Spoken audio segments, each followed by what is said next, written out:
Bonjour à tous et bienvenue sur la chaîne Adventis. Beaucoup de gens sont perdus quand on parle d'isolation de résistance thermique. Pourtant, ce sont des principes très importants qu'on va choisir son isolant ou sa méthode d'isolation. C'est pourquoi aujourd'hui, on va s'attarder sur certains principes de la thermodynamique qui va être le flux de chaleur et la résistance thermique. Alors, il faut savoir qu'il y a trois façons de propagation de chaleur. Par conduction, convection et rayonnement. Mais dans cette vidéo, on va principalement s'attarder sur la conduction, qui est pour moi le principe le plus important quand on parle d'isolation.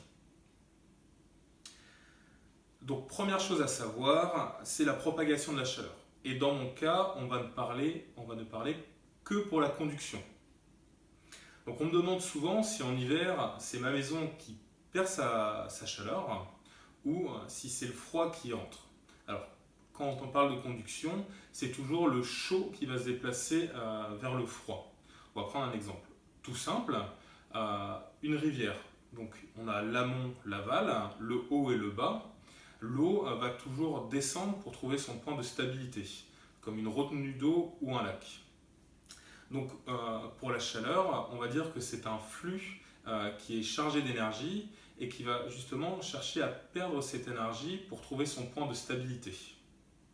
Donc c'est comme une rivière avec l'eau. Le flux de chaleur va chercher à perdre son énergie.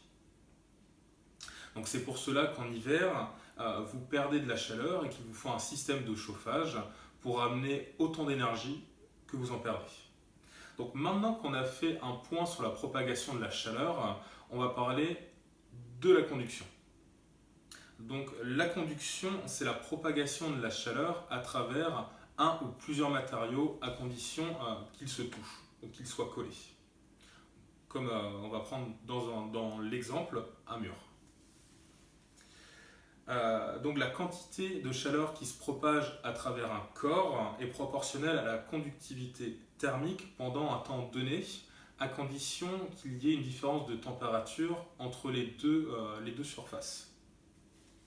Donc pour exemple, en hiver, nous allons avoir 0 degré à l'extérieur et 20 à l'intérieur.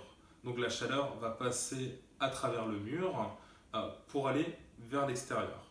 En automne ou au printemps, nous allons avoir un delta de température de 0 dans notre exemple, 19 degrés et 19 degrés. Nous allons être sur un point de stabilité entre les deux, nous allons avoir aucun échange de chaleur. Donc pas de flux. Alors, il faut savoir que chaque matériau a une conductivité différente. On va la représenter par le coefficient lambda qui est en watts mètre carré Kelvin. Donc watt pour la puissance et le Kelvin est une unité de température.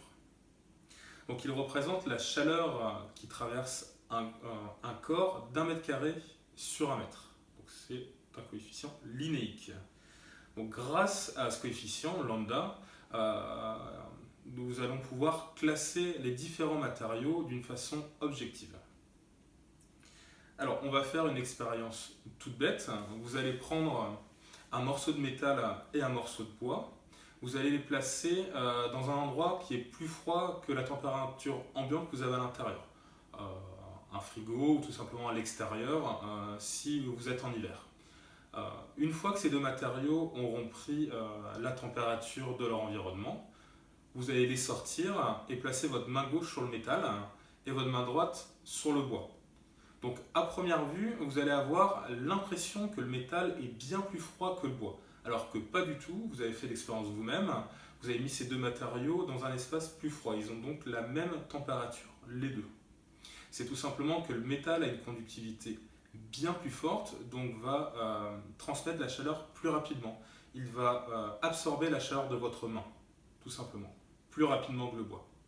Donc avec cette expérience, j'espère que vous aurez bien compris que chaque matériau a une conductivité différente. Donc en thermie, on classe, comme je l'ai dit, les matériaux grâce au lambda. Je vous mettrai ici un petit tableau pour vous représenter, pas tous les matériaux, mais une partie, comme le métal ou certains matériaux isolants. Mais attention, on ne parle de matériaux isolants qu'à partir d'un lambda de 0,06. Alors, À partir de cette conductivité, nous allons pouvoir trouver la résistance thermique d'un matériau, que l'on va noter R. Je vais vous marquer le calcul je vais mettre juste ici. Donc R est égal à E sur lambda, E étant l'épaisseur en mètres. Donc inversement en lambda, plus la résistance thermique va être importante, plus vous allez arrêter le flux de chaleur. Et ce qui est vraiment très intéressant avec le R, c'est qu'on peut les additionner pour trouver la résistance totale, par exemple, d'un mur. On va prendre ça comme exemple, un mur que tout le monde peut avoir chez soi. Donc on va avoir une première cloison en briques, ensuite de l'isolant, et après on va dire du parpaing. Donc le R total à ce moment-là sera égal à R briques plus R isolant plus R parpaing. Donc grâce à un calcul comme ça, on peut savoir la résistance totale de nos murs. Alors on va prendre un dernier exemple pour que vous visualisiez bien les performances thermiques des différents matériaux. Je vais prendre 20 cm de laine de bois et je vais chercher à savoir combien faut-il d'épaisseur de béton pour avoir le même pouvoir isolant. Donc on va faire le calcul ensemble, comme ça vous pourrez le répéter pour différents isolants et connaître l'épaisseur qu'il vous faut pour une bonne isolation de vos parois.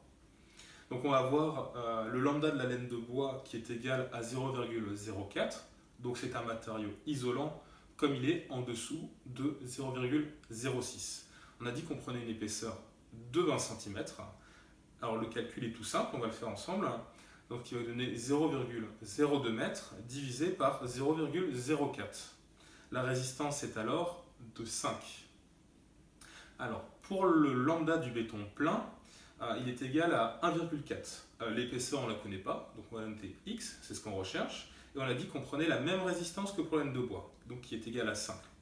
Donc par un calcul en croix tout simple, cela va nous donner 1,4 multiplié par 5, qui donne 7 mètres. Rendez-vous compte, il faut 7 mètres en épaisseur de béton pour atteindre les mêmes performances thermiques que 20 cm de laine de bois. Quand je parle de performance thermique, je ne parle pas d'inertie ou d'autre chose. On va vraiment se cantonner au pouvoir isolant des matériaux. Donc c'est vraiment très important. Alors c'est pour ça que je vous invite à vraiment bien choisir vos matériaux d'isolation, à choisir le plus optimum pour vous. C'est-à-dire, on va dire, le plus fin avec la meilleure résistance thermique, avec la meilleure conductivité.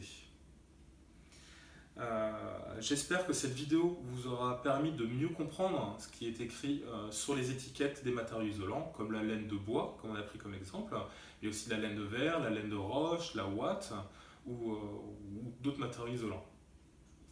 Donc si vous avez d'autres questions, n'hésitez pas à me les poser en commentaire, je me ferai un plaisir d'y répondre. Cette vidéo est finie, c'était Johan, je vous remercie, au revoir.